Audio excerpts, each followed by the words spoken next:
इस वक्त किन्नर अखाड़े में मौजूद हैं और हमारे साथ ईश्वरी नंद महामंडलेश्वर किन्नर अखाड़ा की मौजूद हैं और परिचय दें, उसके साथ साथ अलग अलग सवालों का जवाब भी माँ हमें देंगी।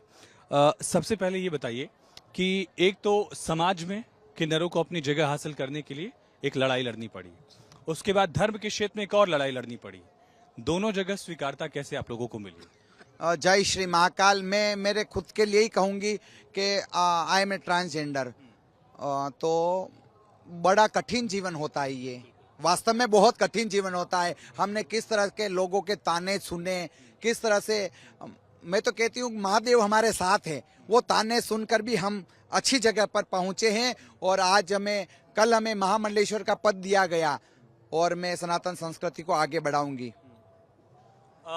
धर्म में मान्यता मिली, जुना अखाड़े के साथ आप लोगों को एक तरह से लाया गया, एक अलग अखाड़ा बनाने की बात हो रही थी और अगला कुंभ भी अब हम देख पा रहे हैं। एक तरह से कहा जा सकता है कि किन्नर अखाड़े के सबसे नए महामंडलेश्वर भी आप हैं, मेवाड़ की धरती से आप आती हैं, क्या संदेश है इसका?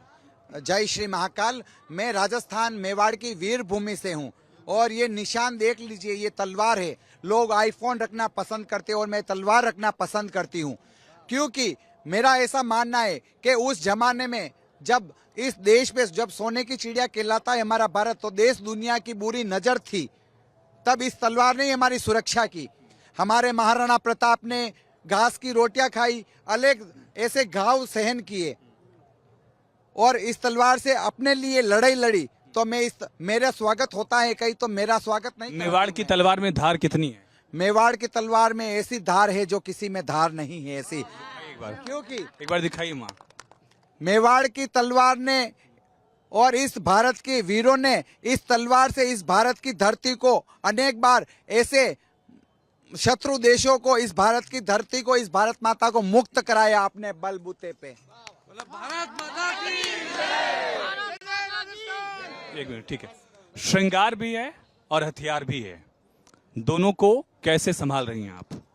जी, मैं खुद को झांसी की रानी की बहन ही समझती हूँ।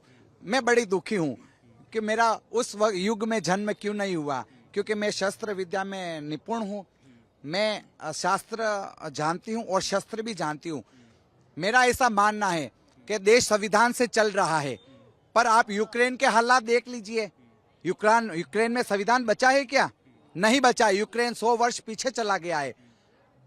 भारत अनेक बार दूसरे देशों का गुलाम बना है।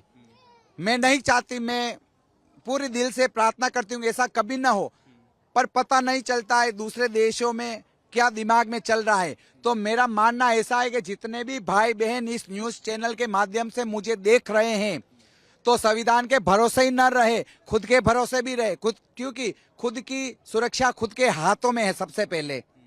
अगर कोई भी खतरा आएगा तो पुलिस प्रशासन आएगा जब आएगा। अगर अपन को कुछ करना आता है, लड़ना आता है, तो थोड़ा तो लड़ेंगे। और मैं अपनी बेटियों से विशेष कहना चाहूंगी कि आप नारी माता है, नारी शक्ति है, पर नारी एक वक्त ऐसा भी आता है जब चिंगारी बन जाती है और वो बननी चाहिए, उसमें है वो आग बाहर निकालनी चाहिए अगर ऐसा कुछ हो जाता है तो। क्योंकि अपराध बहुत बढ़ रहे हैं नशे के कारण। इस देश में, भारत में विदेशी नशा भी आ चुका है। भारत में जैसे स्मैक या ऐसा ड्रग्स, ऐसे विदेशी नशे, ये सब अपने भारत के नशे नहीं है, तो ये आ चुके हैं। तो पुरुष इसका शिकार हो रहे और नशे में वो क्या गलत कर बैठते वो उनको खुद को ही नहीं पता है। तो मेरा इस देश के युवा से, इस महाकुंभ से विशेष अनुरोध है, आप कुंभ में स्नान करने आइए और संगम में डुबकी लगाकर जो आप में बुराई है वो उसी वक्त त्यागिए। एक और सवाल आपसे। अभी हमने सुना कि कोई ट्रेन में अगर किन्नर पैसा मांग रहा है तो उसका सवाल आपसे किया जा रहा है। संवेदनशीलता कितनी आई है समाज में आप लोगों की? और आपने बड़ा सहजता से उसका जवाब दिया। अब चाहती तो खारिज कर सकती थी। मैंने अभी तक किसी महामंडलेश्वर से नहीं सुना कि चोरों चक्कों का सवाल उनसे पूछा जा रहा है कि भाई किसी ने चोरी किया, कुछ भी किया, तो उनसे सवाल नहीं किया गया। तो ये कितना असहज कर रहा है या कितनी संवेदनशीलता की एक्सपेक्टेशन इन लोगों से आप करेंगे, किसी से, मुझसे भी अगर आप करेंगे? मैं तो यही कहना चाहूंगी कि ईश्वर ने आपको दान देने वाला बनाया है, लेने वाला नहीं बनाया है। अगर आपके सामने ऐसा कोई आ जाता है तो मनुष्य बहुत समझदार प्राणी है। अपन गौशालाएं चला रहे हैं, वृद्धाश्रम चला सवाल रहे से हैं। आप असहज क्यों नहीं हुई? आप आपने बहुत नॉर्मली उसका जवाब दिया, जबकि वो शायद हर्ट भी कर सकता था आपको सवाल। नहीं, मुझे हट नहीं करता है, मैं साध्वी हूँ और मेरा बहुत शांत स्वभाव है वैसे, और वक्त आने पर मैं गुस्सा भी दिखाती हूँ, पर ज़्यादा मेरा शांत स्वभाव ही है। और मैं तो बार बार कहती हूँ कि मनुष्य बहुत बुद्धिमान प्राणी है, दूसरे सारे जीव मनुष्य के वजह से ही चल रहे हैं। जैसे पशु पक्षी को दाना डालना, गाय भैंस को चारा डालना, गाय गौपालक करना, सब मनुष्य बहुत दिमागदार है।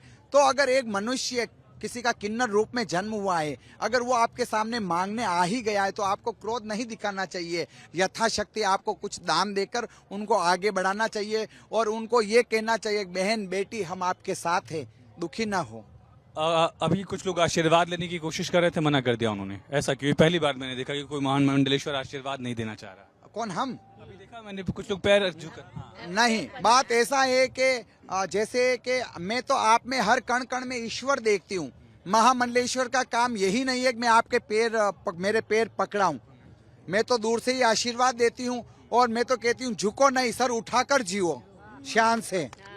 आशीर्वाद हाथ से भी दिया जा सकता है, आशीर्वाद दिल से भी दिया जा सकता है, कोई जरूरी नहीं है पैर छू के ही दिया जा सकता है। बहुत भीड़ है अभी, मैं नहीं चाहती कि कोई भीड़ में कुचला जाए नीचे झुककर।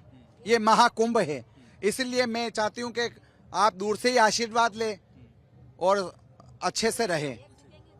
जी, माफ कीजिएगा। किन्नर अखाड़े में कोई कैसे साधु संत बन सकता है? कोई ट्रांसजेंडर है, धर्म के प्रति आस्था रखता है, तो कैसे आपसे जुड़ सकता है? फिर उसमें मंडलेश्वर कैसे बनते हैं, महामंडलेश्वर कैसे बनते हैं? लक्ष्मी नारायण त्रिपाठी जी जो आपकी एक तरह से पीठाधीश्वर हैं, उस पद तक वो पहुंची हैं। बाकी सीढ़ियां क्या हैं? बाकी संन्यास का तरीका आपके अखाड़े में क्या है? जी, जय श्री महाकाल।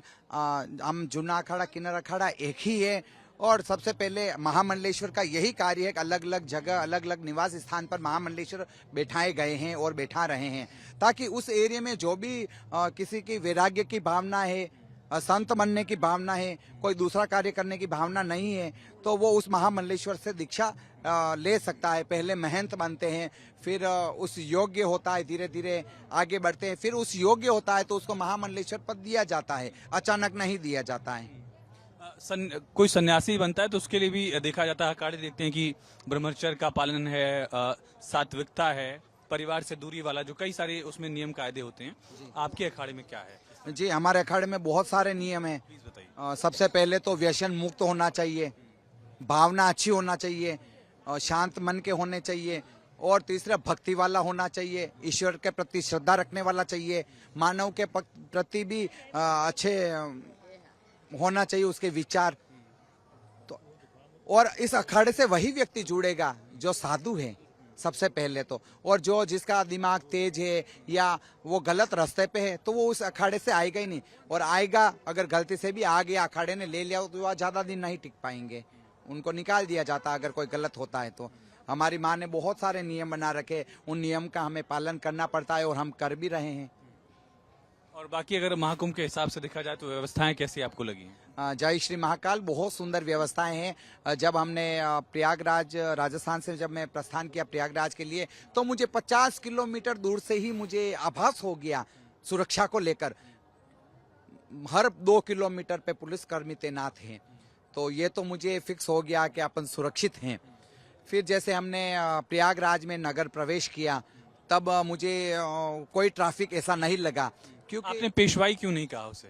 नगर प्रवेश तो पहले पेशवाई कहते थे, छावनी प्रवेश अब कहा जा रहा है, नगर प्रवेश कहा जा रहा है। हिंदी के शब्दों का इस्तेमाल ज्यादा हुआ है इस पर? नहीं, मैं उस पेशवाई की या उनकी बात नहीं कर रही हूँ। मैं particularly- अभी मैं कुंभ के लिए आई हूँ ना, उसके लिए मैंने नगर में प्रवेश किया ना, अभी मैं 10 तारीख को आई। वो तो पेशवाई सब हो गया, पहले हो गया वो तो, जब मैंने अभी प्रवेश किया उसके लिए बता रही हूँ मैं तो बहुत सारे मतलब ट्रैफिक पुलिस भी अच्छा कार्य कर रही है अपनी जगह। और फिर मैंने कुंभ नगरी में प्रवेश किया तो बहुत सुंदर रोड बनाए गए, बहुत सुंदर सेक्टर बनाए गए, सभी जगह चौराहों पर नाम लिखा गया, पुलिसकर्मी तैनात किया गया, ताकि किसी को असुविधा न हो सेक्टर ढूंढने में, अपने गुरुजी को ढूंढने में। बहुत अच्छा हुआ। के बारे में क्या संदेश ठीक है माँ, बहुत शुक्रिया खास बातचीत के लिए आपका। और जो समाज से आपकी उम्मीदें हैं, हम भी उम्मीद करते हैं कि वो उम्मीदें भी आपकी पूरी हों। बहुत शुक्रिया। जी।